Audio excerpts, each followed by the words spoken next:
Hello guys, welcome back to my channel and welcome back to this series called Book Reviews. And in this video of today we're gonna read this book called Why True Love Waits by McDowell. And naturally this person have, I'm gonna apologize for the expression, a pedophile look. This is how pedophile look like in my opinion. With all the respect, of course, but this person look like a church pervert. Not only he look like one, but he also write like one. And I'm apologizing for whoever people are Christians and were being waiting probably to see the review of this book. I had a high expectation. I am a believer. I believe in God, not in the church. They're two different things. Church is an institution that is created to manipulate people and program them and take advantage of them and take money out of them with the different ideas through shaming and so on. And this book is perfect example of Christian brainwashing. I read the first 100 page of this book. I will tell you, it was not 100, it was probably 75, where I decide close to 100. I decided to stop because I believe that we should moderate what kind of information we put in our brain. And I call this brain hygiene, um, if you want to call it, or just for some reason I don't want to take any more of this garbage from this book, and I'm going to tell you why. This book is nothing about respect or sexuality or education or love. This book, it's a pure fear brainwashing for adults, children, parents. It says easy reference tool for parents, pastors, youth workers, educators, and students. This is, I am so sorry for my negative review, but I'm gonna tell you why my review is negative, and then I'm gonna break down a few things about this book that are truly incorrect, or how to say, just not mm, not realistical. So the book provide start again with sex. With okay, let's start with this first part here. Okay, the only part that this book use part of the Bible, and then somebody in this book, in particular this person Josh, it's interpreting God and telling you what God mean in his opinion, or what God want in his opinion, what God wants you to do, what God doesn't want you to do. So this person uh, uplift himself to the level of God, who in a based on this book, this gentleman believes that he is intellectual or educated or capable enough to tell you what God thinks and what God wants. And this is a huge red flag for me, because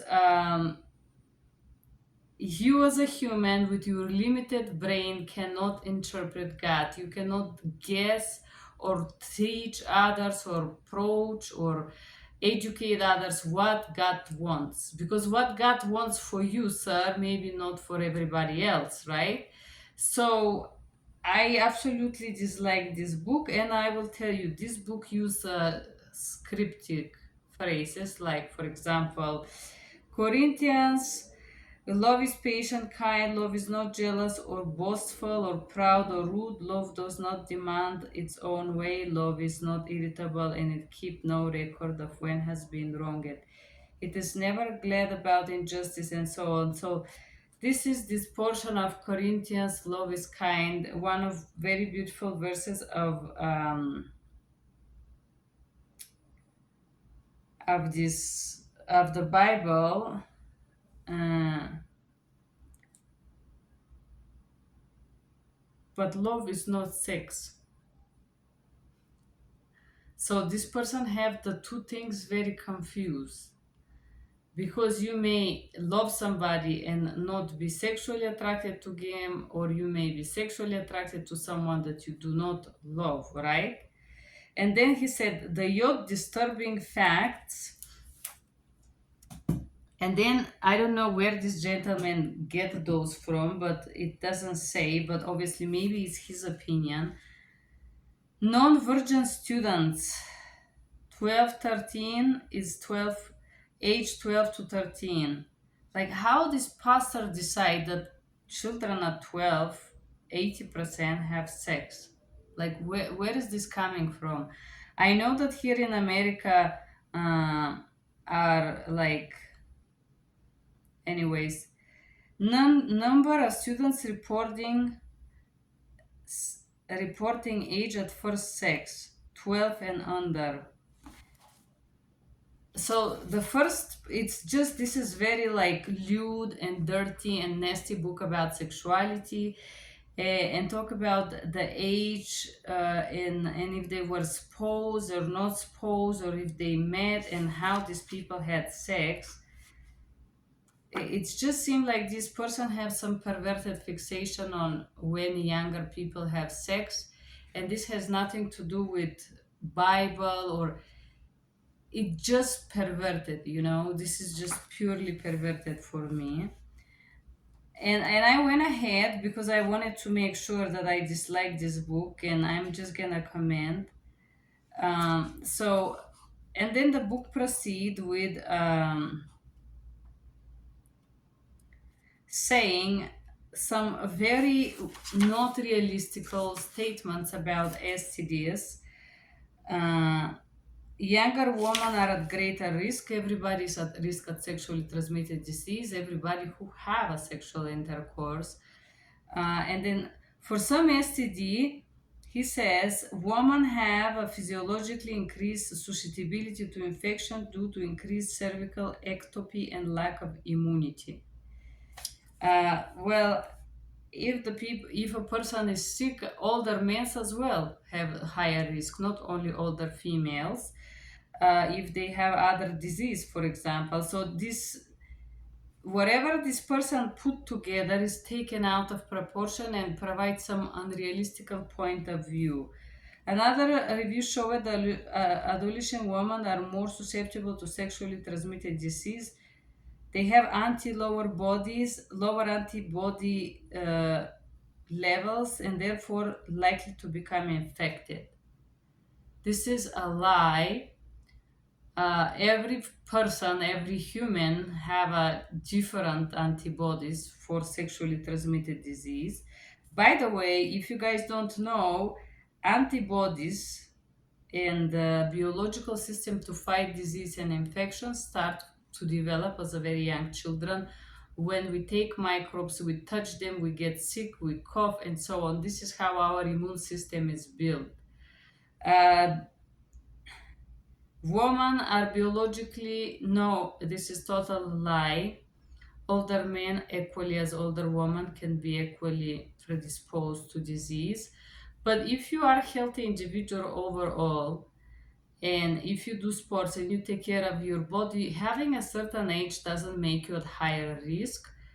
But maybe being with not exact respectful partner would. Just because you have sex in marriage does not mean that you will not get an STD. Just because you think that sex is excused only if married does not make the sex seen or unseen.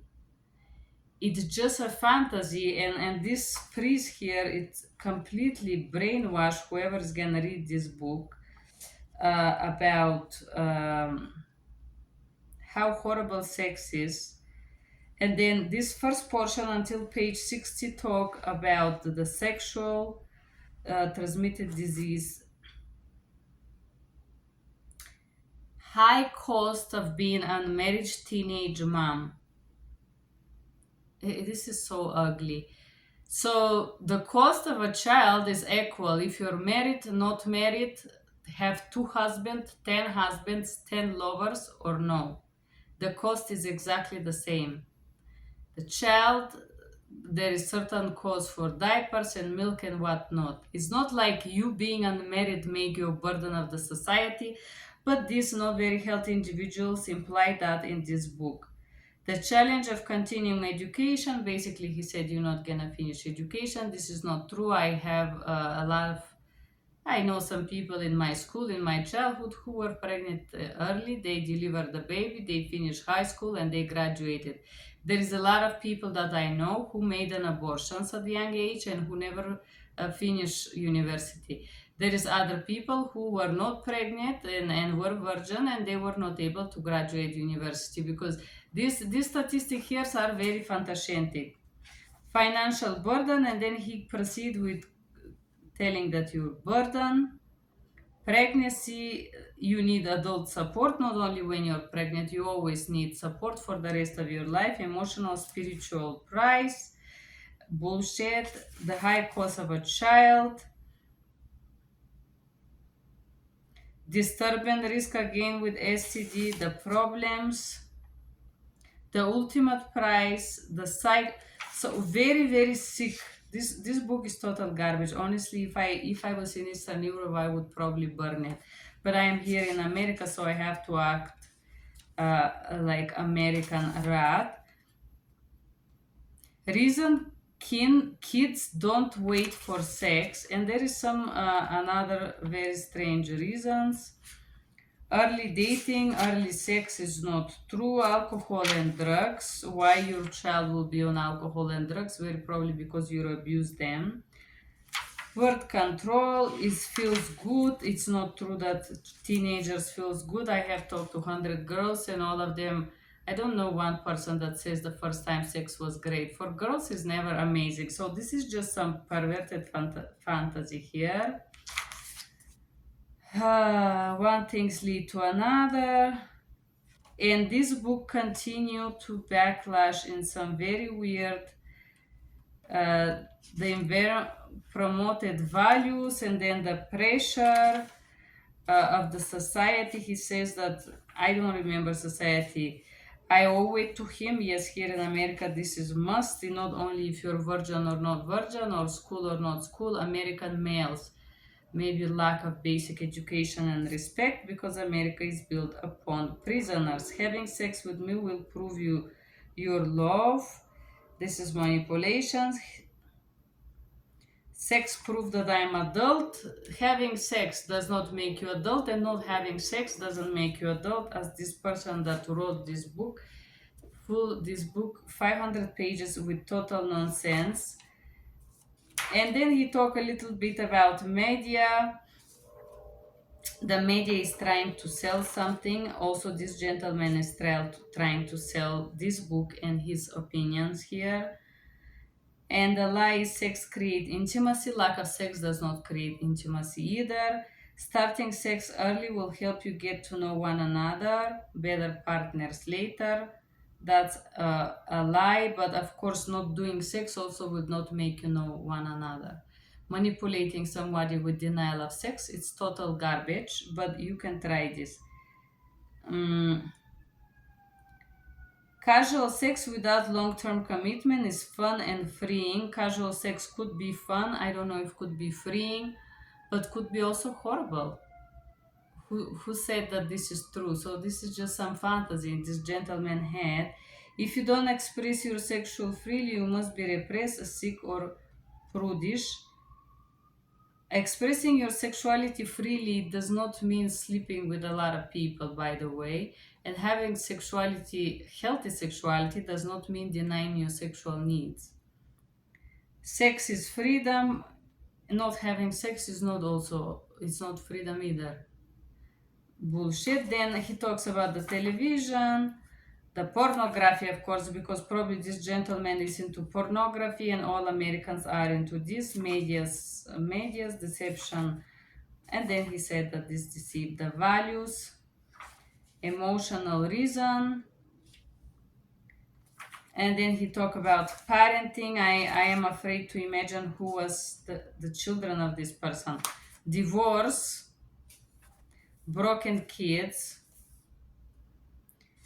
instruction. I'm sorry, I'm not gonna proceed reviewing this book because I don't think it's worth the time. I don't recommend this book. It was 14 minutes of wasting of time. This book basically make you fear sex, make you fear condom, make you fear protected sex, and totally brainwash you to be afraid of getting pregnant, to be afraid of condom, to be afraid of STDs.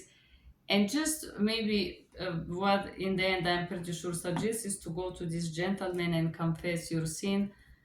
Not worth of the time. I do not recommend it. Thank you for being here. Bye bye.